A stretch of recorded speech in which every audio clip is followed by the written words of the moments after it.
Gracias, doctor Wilber. No sin antes agradecer la presentación y la invitación, doctor Wilber, y a todos los miembros de la Asociación de Expertos Forenses Internacionales en Ciencias Criminalísticas. Buenas tardes con todos los presentes y asistentes. Bueno, luego de este saludo y agradecimiento, el tema que voy a tratar el día de hoy, ¿nos puede avanzar una presentación más? El tema es la utilidad de las muestras no homólogas para la detección de firmas falsas o auténticas en peritajes grafotécnicos. La siguiente PPT, por favor.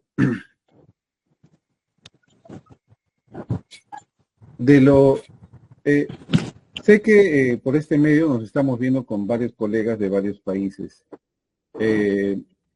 Todo planteamiento, todo empieza siempre, conforme lo dice la metodología de investigación, por un pequeño problema. Cuando yo trabajaba en una institución acá en Perú, realizando peritajes grafotécnicos, existían y existen, digamos, protocolos, normatividad, en el cual parametran los estudios, digamos, grafotécnicos, ¿no? Resumiendo, ya sé que acá la gran mayoría son especialistas, resumiendo, pues se mencionaba de que en el área de grafotecnia, uno de los requisitos importantes era la comparación de una firma, digamos, con otra firma, cuando se trataba de autenticidad o falsedad de firmas. Y cuando existían, digamos, cotejo de textos o determinar, digamos, correspondencia de textos manuscritos, pues tenía que analizarse textos manuscritos con otros textos manuscritos, y el caso era, por ejemplo, de algún factor, digamos, numérico, montos de dinero en cheques, pues son números, entonces se tenía que cotejar con números. Entonces, resumiendo, pues es una firma con otra firma, un número con otro número y un texto con otro texto. Entonces, eso es uno de los requisitos, digamos, de procedibilidad técnica, vamos a decirlo así, que existen acá en el Perú, ¿no? Porque son muestras que se reciben y que obviamente existen otros, como por ejemplo la originalidad de los documentos, que sean homólogos, como en este caso, firmas con firmas, letra con letra y número con número, que sean coetáneos, suficientes, circunstanciales, etcétera, etcétera. Entonces, obviamente, estos requisitos ya vienen desde larga data, ¿no? La siguiente PPT, por favor. Viene desde larga data y yo lo he visto en el interín del quehacer acá en el país como un problema, ¿no? Un problema de limitación a los peritos. ¿Por qué? Porque son protocolos que se manejan de manera oficial y formales donde se exigen que las muestras necesariamente tienen que ser homólogas. Ya les he mencionado el motivo por qué. Estos requisitos más o menos datan pues desde hace más o menos 9 décadas, casi 9 décadas, y como dice ahí la PPT, no se han actualizado, ¿no? No se han modernizado con la actual metodología de investigación científica y los avances de la ciencia como la plasticidad neuronal y la física cuántica ahora. Pero seguimos manejando esos protocolos. Seguimos manejando protocolos. Para la mayoría de los expertos que ya tenemos cierta experiencia, estos en algunas ocasiones resultan pues en inconvenientes, ¿no? Porque muchas solicitudes periciales, como bien lo dice ahí, que provienen de los administradores de justicia, llámense pues juzgados, fiscalías o la misma policía, han sido devueltos. Han sido devueltos porque con un simple informe, un simple parte, u otro tipo de documento, porque no se podía viabilizar, ¿no? Digamos, un informe o un dictamen pericial, porque no se contaba con muestras homólogas, porque para todos los casos, generalmente, de lo que ya he propuesto, se necesitaban de muestras homólogas. Si no tenía o no le dan al perito sus 10 muestras en el caso de firmas, pues, que sean suficientes, entre otras, pero sobre todo que sean homólogas, ¿no? Si el caso es de firmas. Entonces no se realizaban los peritajes. Se devolvían indicando que la autoridad remita 10 o más documentos donde se existía la firma, ¿no? De X personas para poder analizar, ¿sí? Y se podría hacer un dictamen o un informe pericial. Mientras tanto se devolvía y no se hacía. Entonces, para mí, eso era, poco a poco llegó a formar un problema, digamos, académico, desde un primer punto de vista, se trató de darle solución. Se trató de darle solución. Es decir, los actuales requisitos, como les recalco, exigían, dice, que para analizar una firma se requiere de otra firma, para analizar un texto se requiere otro texto, y para analizar números se requieren de otros números. Entonces, son requisitos eminentemente homólogos. Consecuentemente, se dejó de administrar justicia en muchos casos por la falta de este tipo de muestras, ¿no? O sea, ya no se emitían informes o dictámenes periciales. La siguiente, por favor. Antes de hablar de los antecedentes doctrinarios, quiero mencionar lo siguiente. Yo decía, ¿por qué tenemos que estar en estos problemas? Si luego de haber leído tanta bibliografía, tanta doctrina nacional e internacional, en ningún libro pude encontrar, digamos, una dicotomía, una disgregación, una no intercorrelación. Jamás encontré, digamos, alguna oposición o algún planteamiento respecto a que, digamos, las muestras que se necesitan para la peritación, obviamente, ¿por qué necesitamos muestras? Porque necesitábamos extraer, digamos, aquellas características que están escondidas, en el intrínseco del ser humano, en los famosos gestos gráficos. Y vamos a partir de una premisa. ¿Es que acaso el cerebro humano discrimina gestos gráficos, llámense trazos, rasgos, puntos de ataque y de remate, especiales para firmas, trazos, rasgos, puntos de ataque o remates, especiales para textos, trazos, rasgos, puntos de ataque o de remate, especiales para números? El cerebro humano hace esa discriminación, esa segmentación, ese parámetro. Entonces yo partí de ahí y comencé a analizar, ¿no? Si es que esto es así, entonces los requisitos están bien planteados. Entonces yo decía o mencionaba pues de que si el cerebro humano no hace esa discriminación, porque desde la investigación que ya voy a plantearles ahora, ¿no? Se hace notar pues que a todas luces el cerebro humano no discrimina, el cerebro humano solamente ve movimientos, ve inicios. ¿Y cómo se inicia, cómo se gesta ese trazo? Pero no discrimina rasgos especiales para letras, firmas o números. Desde ahí vamos a partir con la idea de este planteamiento de la utilidad de las muestras no homólogas. Entonces, para eso busqué algunas doctrinas, entre muchas, realmente es agotador, porque son muchos maestros, y también saludo a los maestros acá presentes. De verdad que sí, les tengo un respeto a muchas personas acá presentes. Sin embargo, quiero traer a colación lo que mencionan algunos antecedentes doctrinarios, ¿no? Donde no he encontrado algún antecedente o alguien que hable sobre este tipo de discriminación de rasgos, trazos o puntos de ataque o remate que sean diferentes en firmas, números o letras. No los he encontrado. En las propias leyes del grafismo, por ejemplo, en el libro de Félix del Val Atierro, en su libro Grafocrítica, por ejemplo, él habla de los rasgos, habla del posicionamiento respecto, digamos, a los trazos, a los rasgos, pero lo habla de manera general. No discrimina firmas o números como una categoría especial o separada.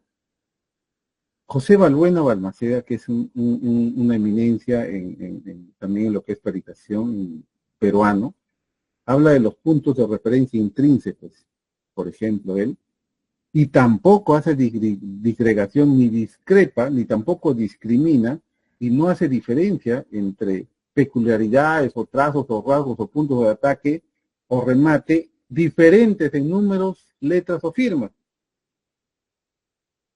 Él lo identifica como un todo, como un todo. Lo mismo menciona Anton y Barbera cuando en su libro de firmas y alteraciones documentarias, ¿no? Él también habla de manera general de los rasgos, trazos y puntos de ataque de las escrituras en general. Tampoco discrimina. Michón, él habla de los signos gráficos, pero que son fijos, pero en todos los desenvolvimientos gráficos. Él no habla en particularidades para firmas o especificaciones solamente para textos o solamente para números. En la obra de Kepriot-Xamin, cuando en su libro o cuando busca la relación entre el carácter y el gesto gráfico, también habla de manera general, integral. No discrimina, digamos, particularidades especiales para cada tipo de estos tres: firma, número y letras. No discrimina tampoco Kepriot-Xamin. Solán Pelat hace lo mismo, ¿no? En la ley fundamental de las manifestaciones individuales, cuando dice, una de sus leyes, que los mecanismos, dice, de efectos escritores se correlacionan con el estado y el sistema orgánico, sistema nervioso central, y varían conforme a las condiciones de ese estado. Entonces, fíjense que habla de la correlación del estado y el sistema orgánico en cuanto a los gestos gráficos. Pero tampoco habla de que estos gestos sean especiales o particulares para firmas y diferentes a los textos y diferentes a los números. Pero sí menciona de que los recorridos son más cortos para los números, eso sí, pero no discrimina tal diferenciación. Rescato la primera ley de Pelat, ¿no? Cuando dice, el gesto gráfico está sometido a la influencia inmediata del cerebro. O sea, quien manda aquí es el cerebro. Bueno, dice entre muchas cosas, ¿no? Otra cosita más. Y que el órgano que escribe no modifica la forma que aquella. Yo rescato esta primera parte donde dice, el gesto gráfico está sometido a la influencia inmediata del cerebro. ¿Qué quiere decir esto? Que el cerebro es el monitor, el guía, el que dirige todo, y es el que maneja todo esto del gesto gráfico. Pero el cerebro no es discriminador. Y yo considero también, modestamente, de que el cerebro humano no discrimina rasgos, ni trazos, ni gestos gráficos especiales o particulares para las firmas y otros diferentes para los números y otros diferentes para los textos. El cerebro no hace eso y ninguno de los otros autores tampoco lo han mencionado. Entonces, es el cerebro humano, y del cerebro humano vamos a hablar más adelante, a ver si ahí encontramos esa diferencia, quizás. Entre otros libros, uno de los últimos libros actuales que estuve leyendo, incluso del señor Posadas, donde tampoco hace tal discriminación, habla de manera genérica, y también el libro de José Manuel Ulloa, con otros 9 autores, que también lo acabo de leer, en su libro Documentos Cuestionados, donde realizaron una diferencia entre firmas y escritura, ¿no es cierto? Pero tampoco mencionan que exista una diferencia de génesis entre sí. O sea que también no le encuentran discriminación. Y acá, en cada PPT me voy a parar para hablar lo siguiente. Entonces, si no hay discriminación, ¿por qué tenemos protocolos segmentados tan, digamos, parametrados? La siguiente PPT, por favor. Entonces, al analizar, ¿qué se hace cuando se presentan análisis con muestras no homólogas? ¿Cuál sería el procedimiento para estos análisis con muestras no homólogas? Primero, debo de mencionar de que esto sería un procedimiento complementario, ¿no es cierto?, que se incorporaría a todos los actuales métodos de identificación grafotécnica. ¿Qué quiere decir esto? O sea, que este método que que queremos, digamos, que ponemos a consideración de todos los expertos, como una propuesta más de análisis, ¿no es cierto? Porque nada nos limita a no hacerlo. Entonces, es complementario, no es que con esto vamos a cambiar o pretendemos cambiar las actuales reglas, no, al contrario. Lo que queremos es que las actuales reglas mejoren, se innoven, se creen, se amplíen actualmente que tenemos casi 9 décadas en funcionamiento, ¿no es cierto? Entonces, este procedimiento que propongo, ¿no? Modestamente, para los análisis y para poder identificar firmas, por ejemplo, con muestras no homólogas, entonces, no es funcionable para todos los casos, ojo. Hay requisitos, o existe un requisito ineludible, que lo menciono en la siguiente PPT, pero esto es una propuesta científica para aquellos casos donde las muestras no homólogas reúnan esos requisitos establecidos como muestras no homólogas. Y paso a la siguiente, por favor. ¿Cuáles son esas condiciones mínimas de procedibilidad? ¿Cuáles serían esas condiciones? Que la firma analizada, que yo quiero analizar una firma, mantenga elementos literales objetivos susceptibles de ser analizados. ¿Qué quiere decir esto? Que no todas las firmas que no sean homólogas, ¿qué quiere decir esto? Yo puedo analizar, por ejemplo, una firma con textos de toda una agenda. Una agenda me brinda vasta información, rica información del puño escribiente del propio titular de esa firma. Donde sí puedo encontrar, o sea, si una firma yo le encuentro elementos literales, no 1, 2, 3, 4, 6, a más elementos literales, mucho mejor. Y ya no necesito otra firma para cotejar. Con la agenda es suficiente. Luego les explico por qué también. Entonces, este es un requisito primordial, considero yo, ¿no? De que sí se podría analizar en aquellos casos donde se vean de manera objetiva, claras y definidas, ¿cierto?, elementos literales en dicha firma que permitan ser analizadas y objetivamente comparadas. Entonces, lo que se tiene que analizar es que esto provenga de una misma ubicación, o sea, cuando se está cotejando y comparando, que venga de una misma ubicación y movimiento similar respecto a los movimientos no graficados, por ejemplo. O sea, al cerebro humano considero que no le interesa la forma, sino la formación. Es que ahí nacen los trazos o los rasgos o los puntos de ataque o los puntos de remate. Entonces sí se puede cotejar. Sí se puede cotejar. Que se considere más que la forma del trazo el origen del movimiento.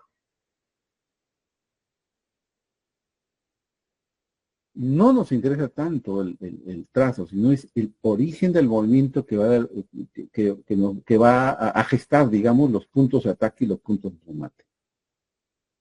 Eso es lo que nos interesa. Y eso es lo que tendríamos que buscar entre la firma versus el elemento no homólogo, que también lo vamos a encontrar. Que mantenga la misma tipología del movimiento gráfico. Buscamos el recorrido. Buscamos la prolongación. Buscamos la forma. No en su totalidad. Con algún porcentaje sí. Que la velocidad sea similar. Que la presión sea correlacional a su velocidad. Estos serían algunas condiciones mínimas de procedibilidad que sí se podrían ejecutar, por ejemplo, si yo quiero analizar una firma de un documento, un contrato compra-venta o cualquier otro acto jurídico con una agenda, por ejemplo, donde la agenda contiene una vasta información del propio titular, que son puro textos o puro números o con números y textos. La siguiente, por favor. El estudio que yo propongo y que para actualizar los protocolos y que se deben realizar ya han sido tocados actualmente por el perito Valbuena Balmaceda, por ejemplo, y da unos albores muy importantes cuando habla de la homocinética. Aquí existen pasos muy importantes para digamos, el cotejo, no tanto de firma con firma, ni número con número, sino que existe una mixtura, una dualidad entre, digamos, diferentes textos, ¿no? Que se pueden acoplar fácilmente a partes de una firma, o números que pueden fácilmente acoplarse a partes de un graficado signatural. Entonces, sí existe esta posibilidad. Entonces ya la homología debería de variar, al menos evolucionar. La siguiente, por favor.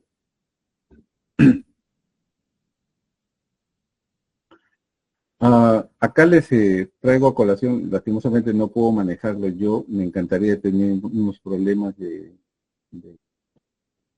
de mi presentación, pero yo quería ampliarlo.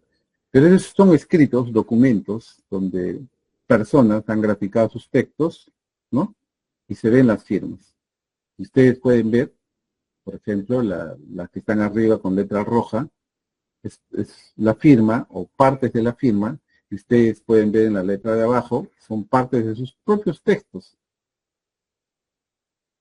Entonces, vemos la correlación, por ejemplo, que existe entre la letra G, la letra O, la letra U, la letra M y la letra O. Entonces, sí se puede cotejar. Ya no me permito agrandar, pero ya, lo dejamos ahí. La siguiente, por favor. Cada vez más son más pronunciados. Ya, en este caso, por ejemplo, si bien es cierto, no se nota muy bien, pero existen personas que cuando firmamos, lo hacemos con nombre y apellido tal cual, y solamente le colocamos una rúbrica al final. Yo les pregunto, ¿esta es una firma? Porque no existe, al menos en el Perú, no existe un patrón único de firmar. Y nadie tiene la obligación de decirme, no, no hagas así una firma. Es libre, salvo que esté registrado en el sistema bancario para algunas transacciones, ¿no es cierto?, de tipo títulos valores. Pero en el caso, en el sistema, digamos, privado, tú puedes firmar todos los días de manera diferente. Existen muchas personas que tenemos este tipo de firmas, nombres y apellidos completos, y solamente al final le coloca un garabatito o una rúbrica. Entonces, yo necesitaría de una firma o de otra firma para poder cotejarlo, si todo el nombre y apellido está, digamos, con elementos literales súper claros. Solo que al final le colocaron una rúbrica y está su nombre abajo. ¿Necesito firmas? No, necesito textos nada más. Muchas personas, señores, no todos tenemos firmas ilegibles. Tenemos muchas personas, en el Perú al menos, he visto que tienen una gran parte, firmas muy legibles. Entonces, haríamos mal, considero yo, no tomar en cuenta las agendas, los escritos, los manuscritos y todo lo que provenga del propio titular. Entonces ya no necesito firmas, porque en muchos casos no hay firmas, no tengo documentos, o no quieren darlo simplemente, pero tengo las agendas, pues. Tengo los cuadernos, tengo las notas, tengo los apuntes, y ya no necesitaría de otras firmas. Y le haríamos justicia a aquellas personas que no tienen, que no hacen actos jurídicos en su vida. ¿De dónde se le va a exigir a personas? Porque en el Perú, por ejemplo, y aquí hago un paréntesis, en el Perú, por ejemplo, tenemos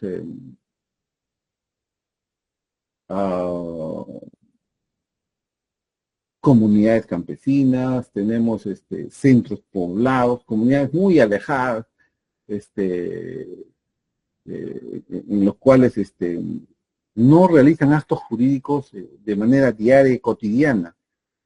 Entonces no se les puede exigir que presenten 10, 15, 20 documentos. ¿De dónde? Si a la justa tienen un DNI, algunas personas solamente una vez en su vida sacaron su DNI, después no les interesó más. Y algunas ni siquiera van a votar. ¿Cómo exigirles cuando esas personas le quieren quitar una propiedad. Entonces, pero podemos cotejar su firma con escritos, con textos, con apuntes, pero que cumplan esos requisitos. Y sí se puede hacer un dictamen. A los peritos que están aquí presentes, no me dejarán mentir, es susceptible de hacer pericia. Pero bueno, quizás algunos dirán, pero eso no es novedad. Eso sí se sabía. Bueno, nosotros sabemos muchas cosas. El problema para los peritos acá en nuestro país es que sabemos muchas cosas, pero no lo aplicamos. No lo aplicamos. Y más adelante les voy a decir cuál es la fórmula para poder aplicarlo. Y así como en este caso tengo otras ideas, ¿no? Pero lo que necesitamos es conocer de investigación científica. Eso es lo que necesitamos. ¿Para qué? Bueno, ya voy adelantando.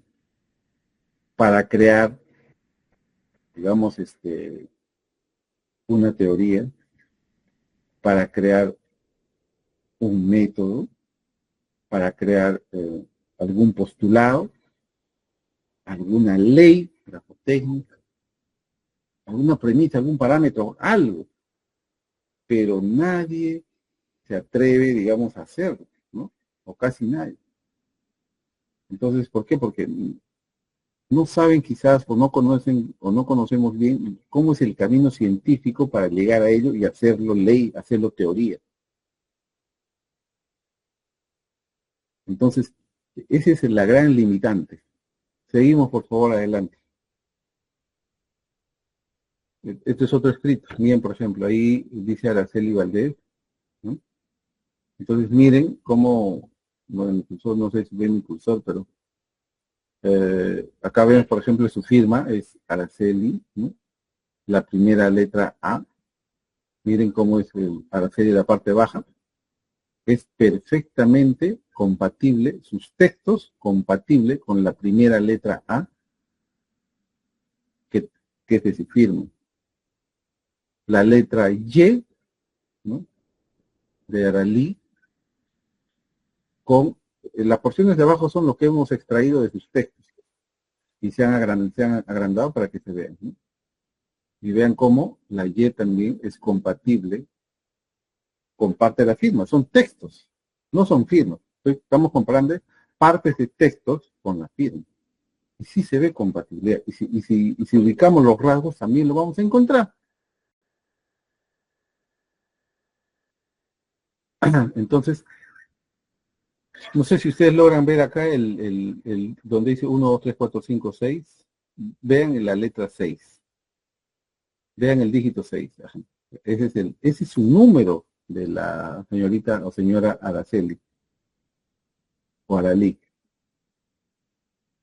Ahora, si nosotros vemos este número 6 y vemos la parte del texto que hemos extraído de sus escritos, donde dice caligráficos, la G es tan similar al dígito 6. Entonces, claro, o sea, no es que lo vas a encontrar de momento así violentamente, ¿no? Es un poquito más de trabajo, pero sí se encuentran. Sí se encuentran. Y estamos hablando de una hoja. Imagínense en una agenda toda la información que podamos conseguir. La siguiente, por favor.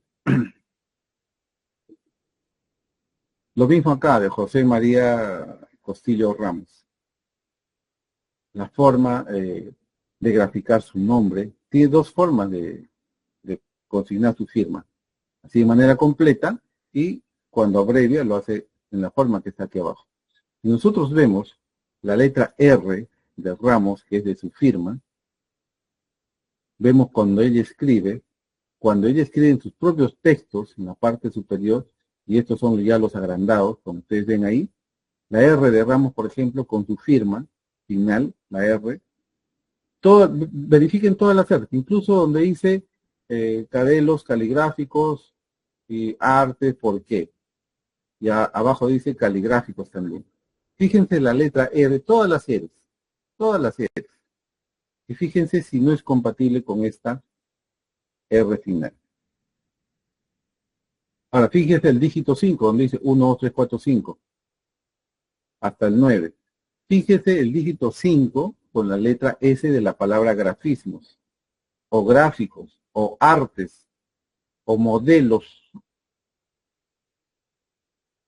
Entonces, existe compatibilidad. Bueno, como le digo, no lo puedo agrandar yo, pero lo dejo ahí por ahora.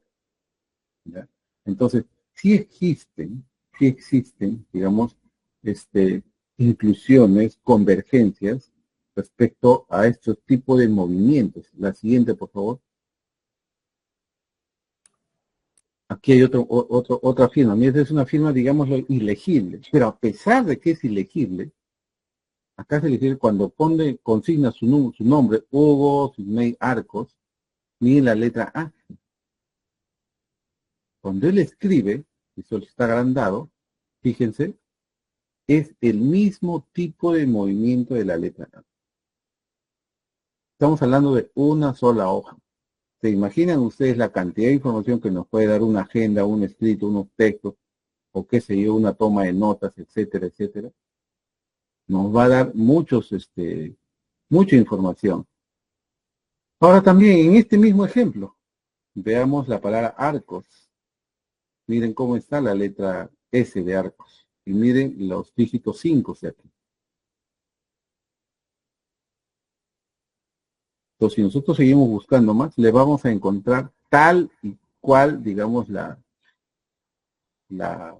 los textos que estamos buscando y seguramente con los mismos rasgos, con los mismos puntos de ataque y de remate. Porque es un solo cerebro y el cerebro no discrimina. El siguiente, por favor.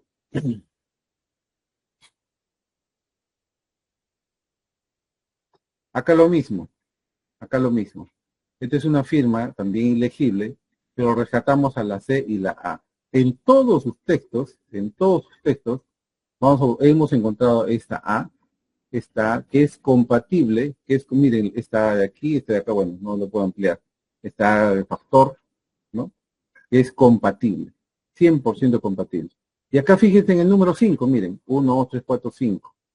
Dígame si ese 5 no es compatible con esta S que está aquí abajo, donde dice bellas, artes, es gráficos.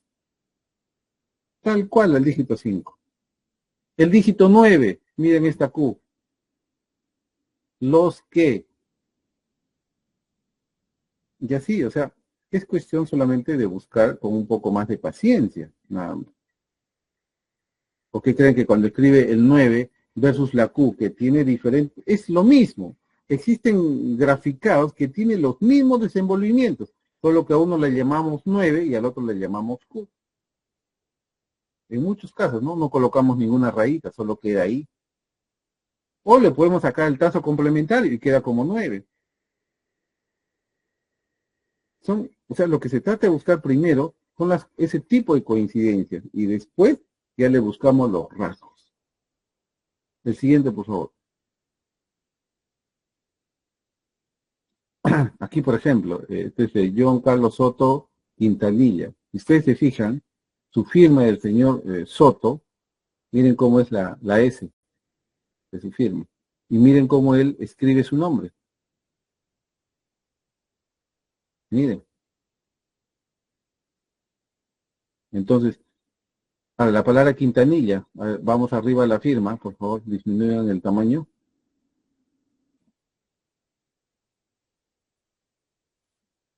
Miren esta Q de acá. Es tan similar como esta Q de aquí, que está agrandada acá. Entonces, eh, existen elementos literales que sí son susceptibles de ser analizados. No en todos los casos, recalco, solamente en aquellos casos que sean objetivos. Y sí, buscando se encuentra, porque es el mismo cerebro de esa persona. Ese es el tema. La siguiente presentación, por favor.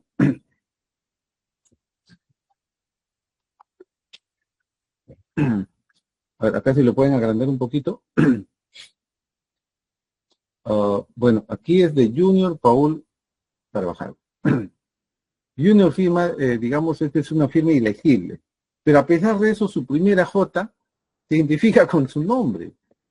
Miren, y cuando él realiza eh, escribe sus números, su DNI, su número 46, 45, 21, 74, es un número. Pero miren cuando escribe, miren, sí tiene elementos literales, o sea, miren cómo escribe las letras G, que son compatibles con el dígito 6. ¿Ustedes creen que el cerebro humano le va a dar un rasgo inicial o un punto de ataque diferente a esto? No, es el movimiento lo que manda, lo que comanda, porque es un solo cerebro.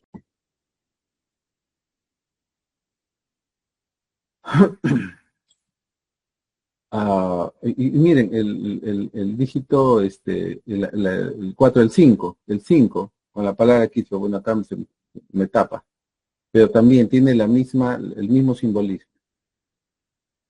Y así, si comenzamos a buscarle, le encontramos. Siguiente, por favor.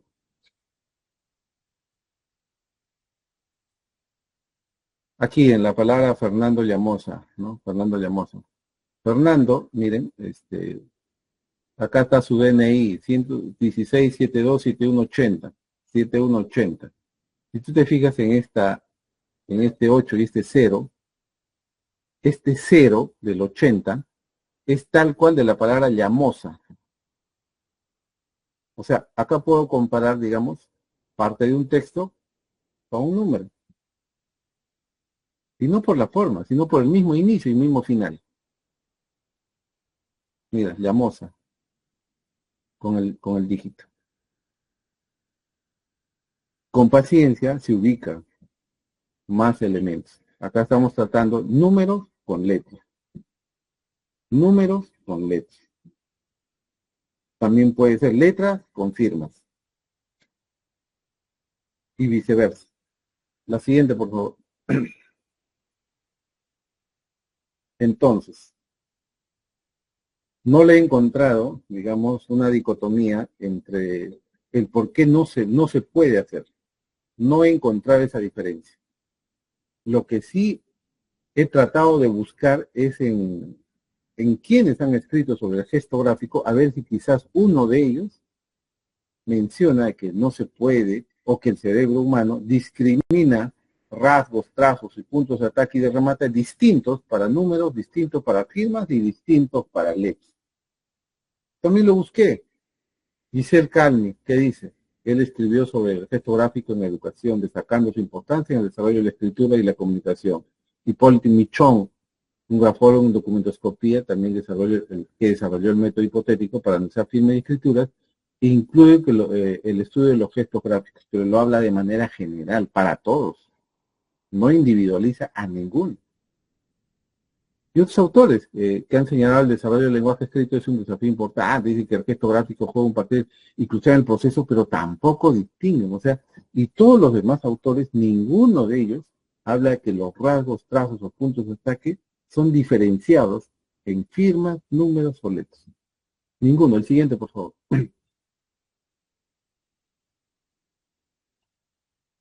Entonces dije, quizás la respuesta esté en el almacenamiento de los gestos, quizás ahí sea la diferencia. ¿Dónde se almacena? En la corteza motora, en la corteza somatosensorial, en la corteza parietal, en el hipocampo, en el cerebelo. En alguno de ellos quizás esté la gran diferencia, pero no, tampoco. ¿Por qué? Porque la corteza motora, como sabemos, es el responsable de la planificación y ejecución de los movimientos voluntarios, incluyendo los gestos gráficos, de manera genérica. No dice los gestos gráficos de los números, los gestos gráficos de las firmas o los gestos gráficos de los textos, ¿no? De manera genérica. Y la corteza somatosensorial también, que es el responsable del procesamiento de la información táctil y sensorial, ¿no? Habla lo mismo. La corteza parietal, lo mismo, que la información es sensorial y motora. Incluye la coordinación de movimientos necesarios para hacer gesto gráfico, de manera general. El hipocampo igual, que es una estructura del cerebro que involucra la formación y consolidación de la memoria, que incluye la memoria y los gestos gráficos. También habla de gestos gráficos, pero de manera genérica. Ninguno habla de las firmas, de los números o de los textos. Y el cerebelo, que es una estructura del cerebro que involucra la coordinación y regulación de los movimientos, que incluye los gestos gráficos. Tampoco menciona que el cerebelo utiliza los gestos diferenciados o diferentes para tal o tal cual. Ninguno hace esa diferencia. El siguiente, por favor. Entonces, quizás la respuesta, dije, está en las redes neuronales de conexión. Quizás ahí esté la diferencia. Pero he encontrado dentro de los dos libros que he leído, por ejemplo, la red neuronal motora y la red neuronal somatosensorial, en ninguno de los dos, porque la motora dice que es la red de neuronas que se conectan entre sí para controlar los movimientos voluntarios, incluyendo los gestos gráficos. O sea, el cerebro no le interesa si es firma, número, tal. Es el movimiento, solo que tiene que tener la misma génesis de inicio, sea para número, sea para texto o sea para firma. Y la red neuronal somatosensorial, que es lo mismo, ¿no? Que es una red de neuronas que se conectan entre sí para procesar todo tipo de información, sea táctil o sensorial. Y ahí estamos hablando de la gestos gráficos. Tampoco se le diferencia. Entonces, la integración de estas dos áreas y redes neuronales del cerebro es fundamental para el almacenamiento, dice, y la recuperación de los gestos gráficos. Pero lo habla de manera general también. La lesión o daño en cualquiera de estas áreas puede afectar la capacidad de realizar gestos gráficos. No solo de firmas, no solo de textos, no solo de números. Habla de manera general. La siguiente, por favor. Entonces, en el almacenamiento de los gestos gráficos no existe discriminación. Porque los gestos gráficos, dice, se almacenan en el cerebro a través de un proceso complejo que involucra múltiples áreas y redes neuronales. Ya lo acabamos de ver. Pero ninguno discrimina. El único que discrimina son los protocolos de los seres humanos, nosotros. Y que hasta el día de hoy no hemos actualizado. Yo no digo que esté mal, está perfecto. Pero hay que actualizarlo, pues. Ese es el tema. Hay que actualizarlo.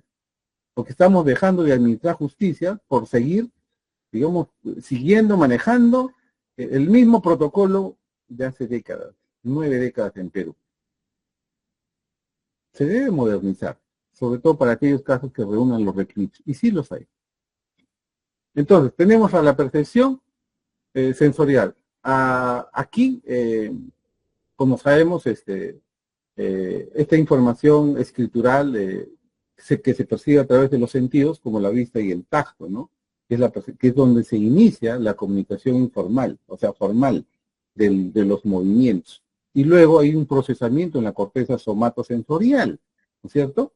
Y esto se procesa en la corteza, digamos, somatosensorial que se encuentra en el lóbulo parietal del cerebro. El lóbulo parietal del cerebro no tiene áreas específicas para firmas, áreas específicas para textos y áreas específicas para números. Es uno solo. Porque no he encontrado esa diferencia. En ningún libro he encontrado que existe esa discriminación. En ningún libro. Tampoco he encontrado autores que hablen de tal discriminación o de tal particularidad o de tal singularidad. En ningún libro. Entonces, aquí se crean patrones de movimientos, como quien dice, en el cuarto punto. La corteza motora crea patrones de movimiento que corresponden a los gestos gráficos. Pero que corresponden a los gestos gráficos de manera general. Yo lo entiendo así. Yo lo entiendo así. Entonces, esto luego produce un almacenamiento a corto plazo y también a largo plazo. Pero a pesar de ello, no existe o no he encontrado, digamos, en ninguna de estas dos memorias, ni corto ni a largo plazo, ¿no es cierto?, esa capacidad limitativa de poder discriminar rasgos o gestos gráficos diferenciados para firmas, números o letras. La siguiente, por favor. Yo dije, bueno, finalmente estarán pues en las áreas del cerebro, ¿no? Alguien de los autores habrá hablado de aquella diferenciación quizás por las áreas. Tampoco está en las áreas, porque las áreas no, sí, juegan otro papel. La corteza motora, que es la responsable de la creación de los patrones de movimiento. La corteza somatosensorial, que es la responsable del procesamiento de la información sensorial. El hipocampo, que es el responsable de la consolidación de la memoria, que es a largo plazo, y el cerebro, que es el responsable de la coordinación y regulación de los movimientos. Pero todos hablan de manera general. No hay discriminación. El cerebro no discrimina, y lo repito por última vez, no discrimina trazos, ni rasgos, ni gestos especiales para números, textos o firmas. Todo es uno solo. A veces considero que actualmente los protocolos que manejamos aquí son son como comodines, ¿no? ¿Quién no quisiera la muestra cuestionada, original, que es objetivo, sí, y tener 10, 20 documentos, ¿no? Fácil para el perito. ¿Quién no quisiera esa facilidad, no? Pero ya si me dicen, no, que se puede comparar con otros, no, eso es muy pesado quizás. Pero esa es la justicia, no se debe dejar de administrar justicia por un tema de protocolo, digamos, que ya está desfasado. Hemos evolucionado, los peritos hemos evolucionado, la ciencia ha evolucionado. Entonces nosotros también debemos evolucionar, ¿no? Someternos a la actual vivencia, digamos, de lo que es la moderna metodología de investigación científica, a los actuales procedimientos, digamos, modernizados y actualizados. Eso considero. La siguiente, por favor. Entonces, luego de esa búsqueda, dije, finalmente, entonces, ¿dónde están los gestos gráficos? Quizás, ¿quién los crea y dónde se guardan? Los gestos gráficos se guardan en las neuronas piramidales. Dije, aquí quizás esté la diferencia. Lo he buscado en todo lado para estar seguro de lo que digo. Y he leído varios libros sobre el tema. Por ejemplo, dice, las neuronas piramidales son un tipo de neuronas que se encuentran en la corteza cerebral y juegan un papel importantísimo en la regulación de movimientos nerviosos, incluyendo los gestos gráficos. Y ahí es donde descansan los gestos gráficos. Ahí es donde están.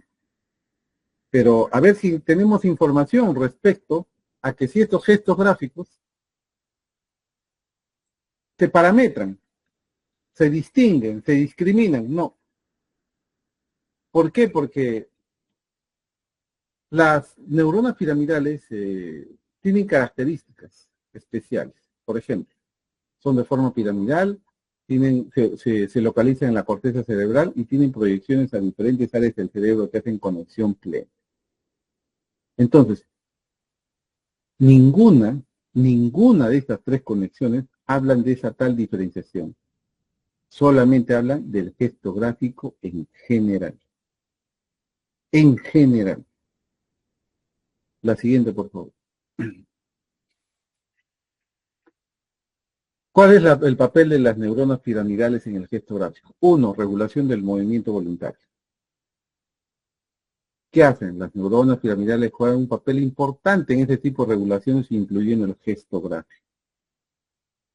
2. Integración de la información sensorial motora. Las neuronas piramidales integran esta información sensorial y motora para generar movimientos precisos y coordinados. Y finalmente el aprendizaje y memoria. Estas neuronas piramidales están involucradas bastante en el aprendizaje, la memoria y la consolidación de los patrones de movimiento que mejoran la habilidad gráfica. Pero no solo de las firmas, no solo de los textos, de los números, de todos los movimientos. No hay ningún tipo de discriminación a nivel de las neuronas piramidales, hablando del gesto gráfico. Siguiente, por favor. Obviamente, tenemos las enfermedades que afectan las neuronas piramidales, como que afectan cuando algo se enferma, de todas maneras va a afectar. Por ejemplo, tenemos a las esclerosis lateral, amiotrófica, la ELA, la enfermedad de Alzheimer, las lesiones cerebrales, que pueden dañarlas. Ahí sí, no van a afectar, pero no solamente ¿qué creen ustedes? Que solo va a afectar la firma, solo va a afectar el número de la letra, afecta a todo. Entonces, si afecta a todo, es que es uno solo. No hay discriminación acá, o cuando uno lee a signo solo afecta la firma, o solo afecta el texto, o solo afecta el número. Estamos hablando de una generalidad total. No hay discriminación. Siguiente, por favor.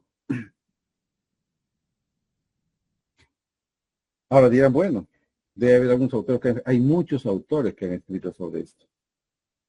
Santiago Ramón y Cajal, que son neurocientíficos, y él estudió las neuronas piramidales y la regulación de los movimientos voluntarios. A Camillo Golgi, otro neurocientífico italiano, y él a través de ello permitió que observar que las neuronas piramidales, ¿cierto?, se puedan ser estudiadas bajo su estructura y la funcionalidad que tienen. Sí lo he leído a Camillo Golgi. A Roger Sperry, que también es otro neurocientífico, que habla de que las neuronas piramidales regulan los movimientos voluntarios y tienen una relación estricta con el gesto gráfico. Pero también habla de manera general, para todos, no solamente para firmas, o solamente para textos, solamente para números. Lo habla de manera genérica. No hay ninguno que segmente o parametre. No hay ninguno. Ni tampoco Vittorio Galesi, que también es otro neurocientífico, cuando él dice que existe una relación entre neurona piramidal y la cognición, o sea, ¿no es cierto?, incluyendo la percepción y la acción. El siguiente, por favor. Y finalmente, la famosa física cuántica y el gesto gráfico. También hay relación. Dije, bueno, si no está ahí, quizás en la física cuántica. Acá quizás lo segmenten y diga, bueno, sí existen diferencias en cuanto al gesto, en cuanto al trazo o al rasgo, que son diferentes. Pero fíjese que tampoco lo encontré. A pesar que lo he leído de pies a cabeza, no lo pude encontrar. Porque dice que la física cuántica y el gesto gráfico pueden parecer dos campos aparentemente desconectados, pero no, dice. Hay interesantes conexiones y aplicaciones que se están explorando en la actualidad, todavía están en estudio, pero se están explorando, ¿no? Por ejemplo, en la teoría de la complejidad, por ejemplo, en los sistemas dinámicos, por ejemplo, la información cuántica. ¿Y qué habla de la teoría de complejidad? Habla de que se aplica aquí la física cuántica, también puede aplicarse, dice, al estudio del gesto gráfico y la complejidad del movimiento, porque el movimiento es un acto muy complejo, ¿no es cierto? La coordinación de los músculos que están involucrados con el gesto gráfico es correcto, pero no habla de que hay una discriminación tampoco. O sea, tampoco la física cuántica respecto al gesto gráfico tampoco existe una discriminación propia. No he encontrado esa discriminación ni en los sistemas dinámicos de la física cuántica. Tampoco existe ahí. Porque ¿qué se estudia acá? Se aplica el estudio del gesto gráfico respecto al movimiento de los brazos y la mano, ¿no es cierto?, a realizar, dice, un ejercicio gráfico moderado, que es un sistema dinámico de movimiento. Y en sí, en la información cuántica que estudia la física cuántica, también puede aplicarse al estudio de los gestos gráficos. La información cuántica puede ser utilizada para analizar y procesar la información generada por los gestos gráficos. Por los gestos gráficos de manera general, no los gestos gráficos solamente de las firmas, de los números o las letras. Es general, para todos.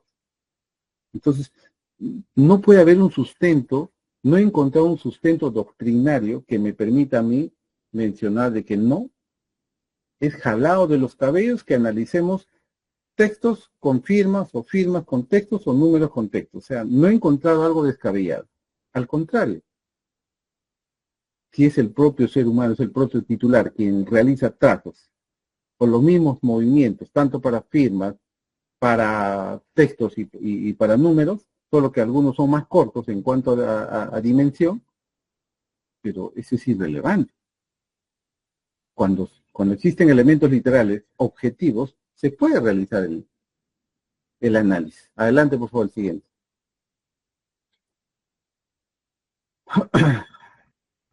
¿Cómo se puede realizar la aplicación física cuántica en el gesto gráfico?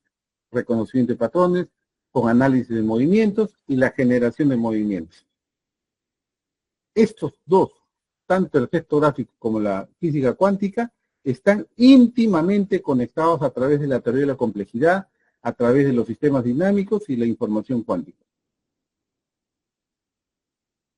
Pero, incluyen el reconocimiento de patrones, el análisis de movimiento y la generación de movimiento, pero de manera general total. Movimiento. El número tiene movimiento, la firma tiene movimiento y las letras tienen movimiento. Solo se trata de buscar la convergencia en cuanto a la génesis de ese movimiento. Y ahí vamos a encontrar la respuesta. La siguiente, por favor. Hay otros autores como la física cuántica, que acá ustedes lo pueden ver. Tenemos a Antonio Damasio, Vittorio Gallese, Guillaume Tononi, Stuart Hameroff y Roger Penrose, que hablan sobre la física cuántica y el texto gráfico. Entonces hay suficiente, digamos, doctrina, donde no nos malinforman o nos informan de que el gesto gráfico solamente existe, digamos, solamente para firmas, o para textos, o para números. No hay ninguna discriminación en cuanto a la doctrina. Entonces, la idea es no tratar de discriminar en que solamente deben ser homólogos sí o sí. O sea, una firma con otra firma. Yo creo que estuvo bien, pero a estos tiempos ya muchos peritos ya hemos superado quizás alguna de esas etapas. Y podemos sí cotejar, sí, porque miren, la ciencia, incluso la física cuántica, nos menciona que sí es factible analizar. Porque nadie nos dice que no. Lo único que nos dice que no son nuestros viejos protocolos. Eso es lo que dicen que no. Adelante, por favor, el siguiente.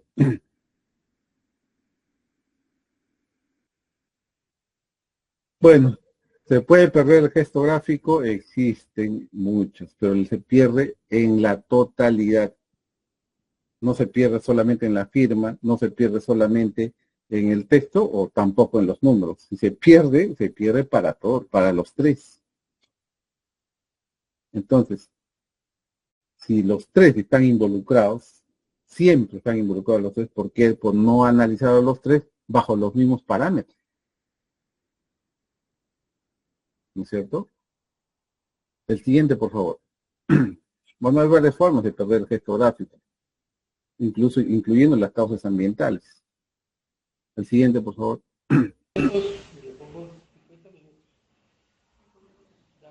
Acá hay un pequeño eslogan que me permito presentarles. Dice, el perito siempre debe de buscar el mejor rigor científico, el mejor rigor metodológico y el mejor rigor técnico. Eso nos da la máxima objetividad y alto grado de confiabilidad y alto grado de certeza. El siguiente, por favor. Creo que ahí ya debo de terminar. Y para poder sostener esta teoría, siempre debemos de someter nuestras consideraciones, digamos, nuestros elementos, digamos, de cotejo, a las pruebas elementales que nos exige el método experimental, que es la especificidad, la sensibilidad, que nos va a dar un grado de validez, y por tanto, si nos da un grado de validez, nos va a dar alto grado de confiabilidad. Estos son los procedimientos científicos que nos da el método experimental para las muestras que nosotros vamos a utilizar, al margen de los otros requisitos que ya conocemos actualmente, que es el analítico, comparativo, descriptivo, ya son otros procedimientos, ya técnicas de análisis, ¿ya? Pero esto es lo que debemos nosotros de conocer. Y finalmente, me parece que hay una presentación más abajo, la última. Esto, el carácter científico que tiene la grafotecnia. Como ustedes ven, la grafotecnia es antecedida o tiene su matriz, la matrix, lo llamo yo, que es el método experimental. Y nosotros nos basamos en toda la criminalística se basa en el método experimental. y tenemos métodos, como dice ahí bien claro, o utilizamos el preexperimental, el cuasi experimental o el experimental puro. Va a depender mucho de qué tipo de investigación experimental queramos hacer en nuestros dictámenes. Y para eso también sometemos a las pruebas de diagnóstico de las muestras, que son sensibilidad, especificidad, confiabilidad y certeza. ¿Ya? Y la fuente está en San Pietro, que es un metodólogo. Y grafotecnia, por ejemplo, maneja niveles de investigación científica, tipos de investigación científica, diseños de investigación científica y enfoques de investigación científica. Entonces, en cuanto al nivel con que trabaja grafotecnia, es eminentemente descriptiva y experimental, porque existe la exploratoria y la correlación. Y cuando hablamos de descripción, es que estamos hablando cuando ya se conoce, por ejemplo, cuando se escribe, y la explicativa es cuando se hacen experimentos para saber si esto va a ser funcionable o no va a ser funcionable. Y en cuanto a tipo de investigación, dentro de la básica, aplicada y sustantiva, tenemos a la aplicada, que es lo que nosotros realizamos en base al explicativo experimental. Y utilizamos el diseño de investigación experimental y no experimental. Nosotros estamos dentro del experimental. Y aquí son uno de los tres que tenemos que utilizar. Ya les he dicho cuáles son. En cuanto a los tipos de enfoque que utiliza grafotecnia, o puede ser cualitativo o puede ser cuantitativo. Si es cuantitativo, utilizaríamos el método deductivo, y si es cualitativo, el inductivo. Y también podemos utilizar ambas, es un enfoque mixto. Entonces, el carácter científico está más que asegurado en cuanto a los análisis que querramos hacer, si es que nosotros, cuando realizamos nuestros exámenes grafotécnicos, y más aún cuando vamos a aplicar, por ejemplo, este método que nosotros proponemos ahora y que está dentro de los alcances de la ciencia, de la metodología y la técnica moderna. Bueno, eso era consecuentemente, bueno, entonces, no se olviden que las muestras, muchos de los gestos, digamos, muchos de los gestos son compatibles, digamos, entre firmas, textos y números. Y recuerden que el cerebro humano jamás va a discriminar estos gestos, ¿no es cierto? Llamados especiales para firmas y otros para textos y otros para números. Son los mismos, porque nosotros, digamos, ya no nos limitemos en solicitar solamente muestras homólogas y que esto sirva como quizás una apertura para poder tener un poquito más de campo de acción, para poder trabajar y que la justicia se desarrolle de mejor manera. Eso es todo por lo que me queda por responder.